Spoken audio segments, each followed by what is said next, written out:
వందే మాత్రం. నేను journalist Navata. Welcome to R political. Maoism అంతం మోదీ ప్రభుత్వ చారిత్రాత్మక విజయమనే చెప్పొచ్చు. భారతదేశ అంతర్గత భద్రతకు దశాబ్దాలుగా అతిపెద్ద సవాల్గా నిలిచిన మావోయిజాన్ని తుదిముట్టించడం అనేది కేవలం ఒక శాంతి భద్రతల విజయం మాత్రమే కాదు. ఇది ఒక దేశపు పురోగతిని అడ్డుపడుతున్న సంఖ్యలను తెంచుకోవడం. ప్రధానమంత్రి నరేంద్ర మోదీ నేతృత్వంలోని కేంద్ర ప్రభుత్వం అనుసరిస్తున్న జీరో టాలరిజం విధానం నేడు సత్ఫలితాలను ఇస్తూ రెడ్ కారిడార్ ని పూర్తిగా ధ్వంసం చేసి వనవాసుల జీవితాల్లో సరికొత్త వెలుగులు నింపుతోంది. మావోయిజం ప్రభావం తగ్గుముఖం పట్టడంతో అత్యంత లబ్ధి పొందుతున్నది మన వనవాసి సోదరులే.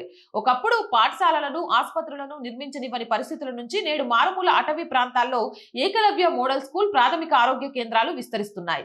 వేల కిలోమీటర్ల రహదారుల నిర్మాణం, మొబైల్ టవర్ల ఏర్పాటుతో గిరిజన ప్రాంతాలు ప్రధాన స్రవంతిలో అనుసంధానించబడుతున్నాయి.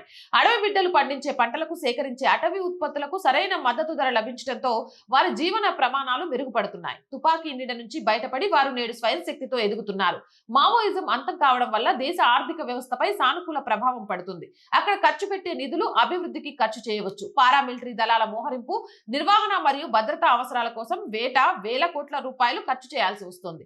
మావోయిజం పూర్తిగా కనుమరుగైతే ఈ భారీ నిధులను సాగునీటి ప్రాజెక్టు, డిజిటల్ మౌలిక సదుపాయాలు మరియు నైపుణ్యాభివృద్ధి వంటి రంగాలకు మళ్లించవచ్చు. అశాంతి ఉన్న చోట పరిశ్రమలు రావు. ఇప్పుడు మావోయిస్టు ప్రభావిత ప్రాంతాల్లో శాంతి నెలకొండడంతో కొత్త పరిశ్రమలు, మైనింగ్ రంగంలో పారదర్శకమైన పెట్టుబడులు పెరిగి స్థానిక యువతకు ఉపాధి లభిస్తోంది. ఈ విజయం వెనుక కేంద్ర హోంశాఖ, ప్రధానమంత్రి కార్యాలయం యొక్క ప్రణాళిక కనిపిస్తోంది. రాష్ట్ర పోలీసు బలగాలు మరియు కేంద్ర పారామిలిటరీ దళాల మధ్య గతంలో ఎన్నడూ లేని విధంగా సమన్వయాన్ని పెంచడం, హింసను వీడి ప్రధాన శ్రవంతిలోకి వచ్చే మావోయిస్టులకు ఆకర్షణీయమైన పునరావాస ప్యాకేజీలను అందించి వారిని దేశ నిర్మాణంలో భాగస్వాములను చేయడం, మావోయిస్టులకు అదే నిధులను, అక్రమ వసూళ్లను అరికట్టడం ద్వారా వారి నెట్వర్క్ ను బలహీనపరచడం. అంతర్గత భద్రత పటిష్టంగా ఉంటేనే దేశం సుసంపన్నం అవుతుంది అనే సూత్రంతో ముందుకు సాగుతున్న మోదీజీ ప్రభుత్వం మావోయిజాన్ని చరిత్ర పుటలకే పరిమితం చేసే దిశగా అడుగులు వేస్తుంది. ఇది కేవలం ఒక యుద్ధంతో గెలవడం కాదు, కోట్ల మంది భారతీయుల భవిష్యత్తును గెలిపించడం, నిర్భయమైన, నిశ్చలమైన మరియు వికసిత భారత్ నిర్మాణంలో ఒక కీలక మైలురాయి అని చెప్పొచ్చు. అండ్ రోజు చెప్తుందేనండి, R group of channels, R voice, R political, R Sanskriti, 3 మన ఛానల్సే. So please subscribe our channels. Content బాగుంది అనిపిస్తే లైక్ చేయండి, షేర్ చేయండి. ఆర్థికంగా 1st తారీఖు వచ్చిందండి. జీతాలు కానీ, రెంట్ కానీ ఇప్పుడు ఆర్ వాయిస్ ని మీరే ఆదుకోవాలి.